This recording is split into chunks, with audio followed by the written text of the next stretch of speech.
the whole point of science and the whole point of education is to make you uncomfortable first, and science only proceeds. I was having this conversation with a friend of mine who's here, who drove me up here. Only proceeds by a dialectic. Whenever I get a letter from people, not scientists, I get letters every day. It used to be letters, now it's emails, telling me that they've been working for 20 years and they have a theory of everything.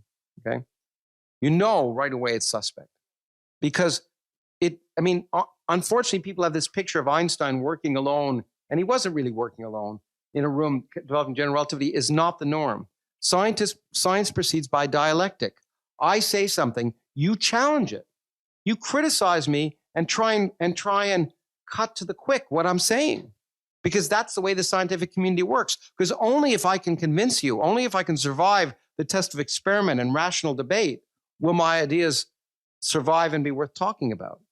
So it's essential that there be debate, discussion, and that no idea should be above attack or accepted without evidence.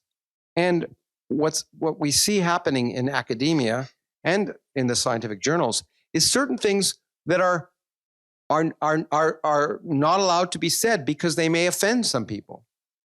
And we've always, I know from our discussions, you and I strongly believe that, and our good friends, Stephen Fry and Christopher Hitchens, said it more beautifully than I can certainly say it, that, being offended is, who cares? Okay. That science and education should make you uncomfortable. And the idea that people need safety, that scientific environments should be safe. That is the most contemptible word. Exactly. Really, utterly contemptible. Exactly. Yeah. What does safe mean? You should not just science, but universities generally. Yeah. You should never feel comfortable in university. If you are, you're not working and you're not learning. Yeah. And so to me, I've been attacking that idea. But what scares me, and it's more in the United States, but not completely, it's in England too, because I know I was in an Oxford debate on is everyone religious? Is everyone religious? I took the side of yes, by the way. So my atheist colleagues took the other side. And my example was what you might call what I call fundamentalist wokeism.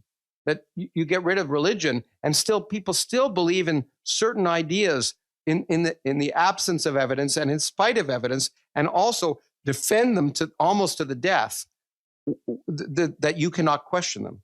And this notion of safety, in fact, this young woman was on my side at Oxford, and she talked about safetyism, and which we're seeing everywhere, is the idea that people should have safe spaces in university, is that where they won't have to hear ideas that offend them or upset them. And yet, and I don't know if you have colleagues, but I have many colleagues in the United States who change their curriculum for fear that something they're going to say is going to offend or upset a student, because they know their job is on the line. And that's what's scary, that people can lose their jobs for saying something. In a high school in Canada, I now live in Canada, a woman got fired for talking about using the word Indian for Indigenous people. She was a history teacher referring to the Indian Act of 1918. But referring to the act by its name got her fired, because using that word is so harmful that people will be traumatized by hearing it. I know it upsets you as much as it does me. And so